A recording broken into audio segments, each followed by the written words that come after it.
அனைவருக்கும் வணக்கம். இன்னைக்கு வீடியோவில் என்ன பார்க்க போகிறோம் அப்படின்னா, சாதாரணமாக நம்ம வீட்டில் பெரியவங்க காகத்துக்கு உணவு வச்சுட்டு வழிபாடு செய்யக்கூடியது நம்ம கடைப்பிடிச்சிட்டு வரக்கூடிய ஒரு விஷயந்தான். ஆனால் இந்த காகத்துக்கு கூட ஒரு சில நேரத்தில் ஒரு சிலர் சாப்பாடு வைக்கக்கூடாதா அப்படின்னு கேட்குறாங்க. அதாவது எல்லாருமே சாப்பாடு வச்சு வழிபாடு செய்யலாம், அது நம்ம முன்னோருடைய ஆசையை தான் பெறுகிறோம். ஆனால் ஒரு சிலர் இதை செய்யவும் கூடாது அப்படின்னு ஒரு கருத்து சொல்கிறாங்க. அப்படி காகத்துக்கு சாதம் வைக்கும்போது சில விஷயங்களை நம்ம மாற்றி மாற்றி செஞ்சோம் அப்படின்னா கண்டிப்பாக அது நமக்கு புண்ணியத்தை கொடுக்கறதுக்கு பதிலாக கஷ்டத்தை கொடுத்துரும் அப்படிங்கிறாங்க. ஏற்கனவே நம்ம ஏதாவது ஒரு தோஷம் கழியணும், நல்லது நடக்கணும் அப்படிங்கிறதுக்காக நான் இந்த விஷயத்தை மேற்கொள்கிறேன் அப்படின்னா அதுக்கு மேலே கண்டிப்பாக அவங்களுக்கு இன்னும் தோஷம் சேர்றதுக்கான வாய்ப்புகள் இருக்கும் அப்படின்னு சொல்கிறாங்க. அப்படி காகத்துக்கு உணவு வைக்கிறத பற்றிய நம்ம நிறைய சந்தேகங்களை பற்றி தான் இந்த வீடியோவில் முழுமையாக தெரிஞ்சுக்க போகிறோம். இந்த வீடியோ பார்த்துட்டு இருக்கக்கூடிய நீங்கள், உங்களுக்கு இந்த காகத்துக்கு உணவு வைக்கக்கூடிய பழக்கம் இருக்கா? அதே போல் ஒரு சிலர் கனவுல காகத்தை கண்டேன் அப்படின்னுலாம் சொல்கிறாங்க. கனவுல ஒரு சிலர் பதிவிடக்கூடியது என்ன அப்படின்னு கேட்டிங்கன்னா, காகத்தை கனவுல நான் கொல்லுவது போல் கனவு கண்டேன், என்ன துருத்துறது போல் கனவு கண்டேன் அப்படின்னலாம் வந்தால் காகம் நமக்கு ஏதோ ஒரு எச்சரிக்கையை கொடுக்குது. நாம் ஒரு நிதானமாக இருந்துக்கணும், யாருக்கிட்டையும் பெருசாக வம்பு வழக்கு சண்டையிலலாம் போய் ஈடுபடக்கூடாது.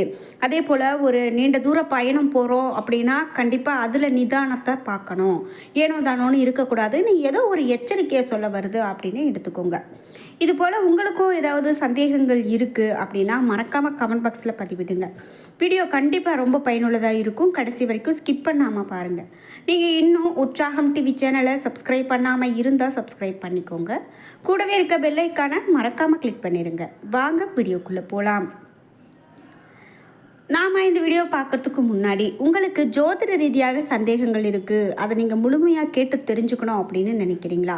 இந்த வீடியோவுக்கு கீழே டிஸ்கிரிப்ஷனில் வராகி அம்மன் ஜோதிட நிலையத்தின் தொலைபேசி எண் கொடுத்துருக்கேன். அந்த எண்ணுக்கு தொடர்பு கொண்டு பேசி பாருங்கள். கண்டிப்பாக உங்களுக்கு வாழ்க்கையில் இருக்கக்கூடிய எல்லா பிரச்சனைகளையும் எப்படி தீர்க்கலாம், என்ன மாதிரியான பரிகாரம் செய்யலாம், எந்த கோவிலுக்கு போய் வழிபட்டால் இப்போ உங்களுக்கு செட் ஆகும், அதே போல் நீங்கள் என்ன மாதிரியான தீபங்கள் போட்டு பரிகாரம் செய்யலாம் அப்படிங்கிற எல்லா தகவல்களையும் சொல்லிடுவாங்க. வீடியோக்கு கீழே டிஸ்கிரிப்ஷனில் வராகி அம்மன் ஜோதிட நிலையத்தின் தொலைபேசி எண் இருக்குது. பொதுவாக காகத்துக்கு சாப்பாடு வைக்கிறதுக்கு யாருக்கும் எந்த தடையும் கிடையாதுங்க. இருந்தாலும் குறிப்பிட்டு குளிக்காமல் போய் சாப்பாடு வைக்கிறது, எச்சில் பட்ட உணவை காக்கைக்கு வைக்கிறது, இதெல்லாம் செய்யக்கூடாது. அதே போல் பெண்கள் அந்த மாதவிடாய் சமயத்தில் கூட ஒரு சிலர் வைக்கிறாங்க, ஆனால் அப்படி வைக்கக்கூடாது அப்படிங்கிறது தான் சொல்லப்படுது. முன்னோர்களுடைய சாபம் நமக்கு வரும் அப்படிங்கிறது ஒரு நம்பிக்கையாக சொல்லப்படுது. நாம் இது முன்னோர்களுடைய ஆசீர்வாதத்தை பெறதுக்காகத்தான் வைக்கிறோம்.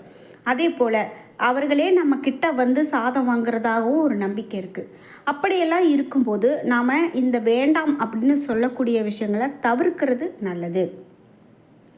குறிப்பிட்டு குளிக்காமல் இருக்கிறவங்க காக்கைக்கு உணவு வைக்கிறத தவிர்க்கிறது ரொம்ப முக்கியம் அப்படின்னும், பழைய சாதங்களை வைக்கும்போது அது கண்டிப்பாக நமக்கு நல்லதை கொடுக்காது அப்படின்னும், அது இதனால் எச்சில் படாத ஒரு புதிய உணவை வைக்கிறது நல்லது. சனிக்கிழமை அன்னைக்கு காக்கைக்கு உணவு வைக்கிறது ரொம்ப நல்லது அப்படின்னு சொல்கிறாங்க.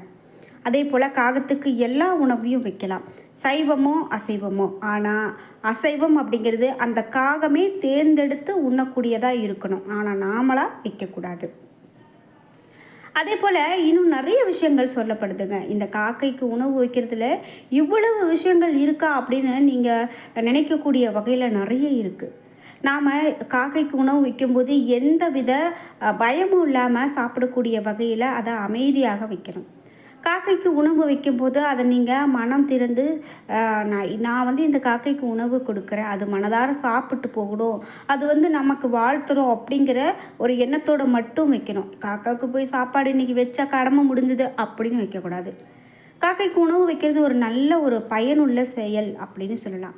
மற்ற உயிரினங்களுக்கு நாம் வயிறார எந்த ஒரு விஷயத்தை கொடுக்குறோம் அப்படின்னாலும் அது கண்டிப்பாக நம்மளுடைய புண்ணிய பலனில் தான் போய் சேரும் அப்படின்னு சொல்லலாம்.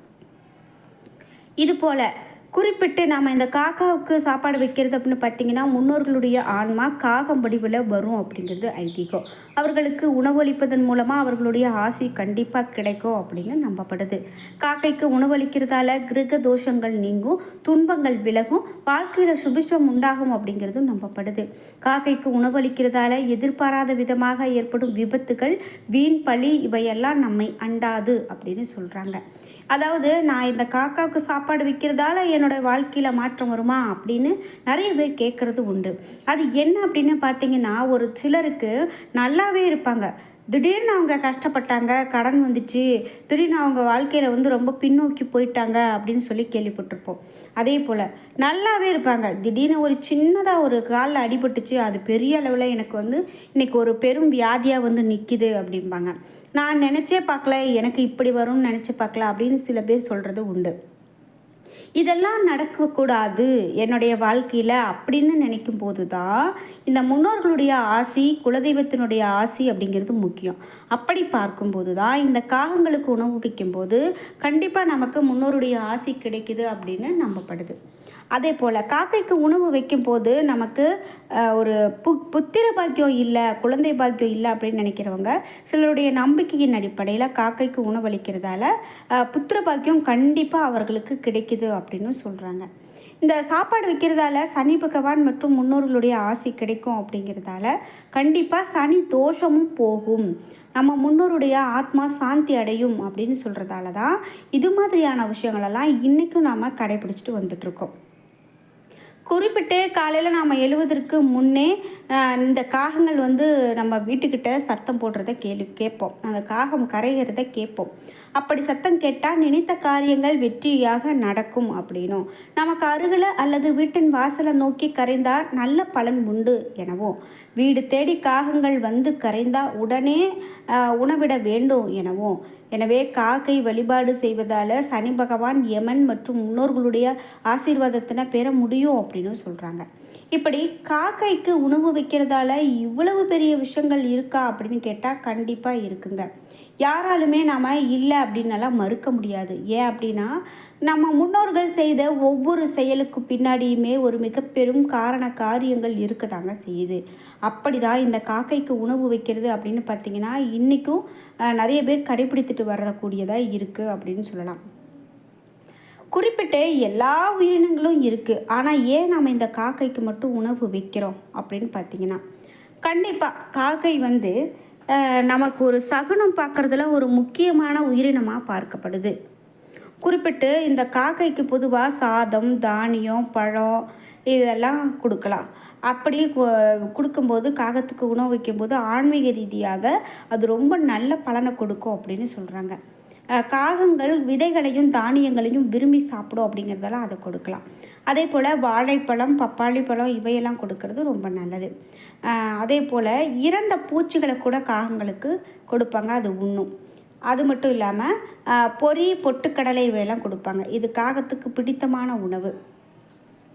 அதே போல் சனி பகவானுக்கு நம்ம ஏதாவது ஒரு வழிபாடு செய்கிறோம், நமக்கு சனி நடந்துட்டுருக்கு அப்படின்லாம் பயப்படுறீங்கன்னா சனி பகவானை தனியாக வழிபாடு செய்யலாம். காக்கைக்கு இப்படி உணவு வச்சு வழிபாடு செய்கிறதால அது ரொம்ப நல்லது. அதே போல் துஷ்ட சக்திகள் விலகுவதற்கும் காகத்துக்கு உணவு வைக்கிறது நல்லது, தீய சக்திகளை நீக்கும் அப்படின்னு சொல்கிறாங்க. காகங்கள் சுற்றுப்புறத்தில் இருக்கக்கூடிய இறந்த பூச்சிகள் மற்றும் குப்பைகளை சாப்பிட்றதால சுற்றுப்புறம் சுத்தமாகுது. காகத்துக்கு உணவு வைக்கிறதால வீட்டில் இருக்கிறவங்களுடைய வாழ்க்கையில் நல்ல பலன்கள் கிடைக்குது அப்படின்னு சொல்லலாம். இப்படி காகத்துக்கு உணவு வைக்கிறதால நிறைய நல்ல பலன்களை நாம் தினந்தோறும் பெற்றுக்கொண்டு இருக்கிறோம் அப்படின்னு சொன்னால் அது மிகையாகாதுங்க. இப்படி உங்களுடைய வாழ்க்கையிலையும் எந்த மாதிரியான பலன்கள்லாம் நீங்கள் பார்த்துருக்கீங்க அப்படிங்கிற உங்களுடைய கருத்துக்களை மறக்காமல் கமெண்ட் பாக்ஸில் பதிவிடுங்க. இந்த வீடியோ கண்டிப்பாக உங்களுக்கு ரொம்ப பயனுள்ளதாக இருந்திருக்கும். வீடியோ உங்களுக்கு பிடிச்சிருந்தா லைக் பண்ணுங்கள், ஷேர் பண்ணுங்கள், கமெண்ட் பண்ணுங்கள். நீங்கள் இன்னும் நம்மளுடைய உற்சாகம் டிவி சேனலை சப்ஸ்கிரைப் பண்ணாமல் இருந்தால் சப்ஸ்கிரைப் பண்ணிக்கோங்க. கூடவே இருக்க பெல்லைக்கான மறக்காமல் கிளிக் பண்ணிடுங்க. அப்போ தான் நாங்கள் போடுற இது போன்ற ஒவ்வொரு மிகவும் பயனுள்ள ஆன்மீக தகவல்கள் அனைத்தும் உங்களுக்கு உடனுக்குடன் நோட்டிஃபிகேஷனாக சேரும். கண்டிப்பாக உங்களுக்கு இந்த சேனலில் மேலும் என்ன மாதிரியான தகவல்கள் வேணும், ஆன்மீகத்தில் எந்த கோவில் பற்றிய தகவல்கள் வேணும் அப்படின்னாலும் கீழே கமெண்ட் பாக்ஸில் மறக்காமல் பதிவிட்டுருங்க. லைக் பண்ணுங்கள், ஷேர் பண்ணுங்கள், கமெண்ட் பண்ணுங்கள். நன்றி நண்பர்களே. மறக்காமல் வராகி அம்மன் ஜோதிட நிலையத்திற்கு தொலைபேசி எண் கொடுத்துருக்க அந்த எண்ணுக்கு தொடர்பு கொண்டு பேசி பாருங்கள். கண்டிப்பாக வாழ்க்கையில் இருக்கக்கூடிய எல்லா பிரச்சனைகளுக்கும் சரியான தீர்வு கிடைக்கும். நன்றி.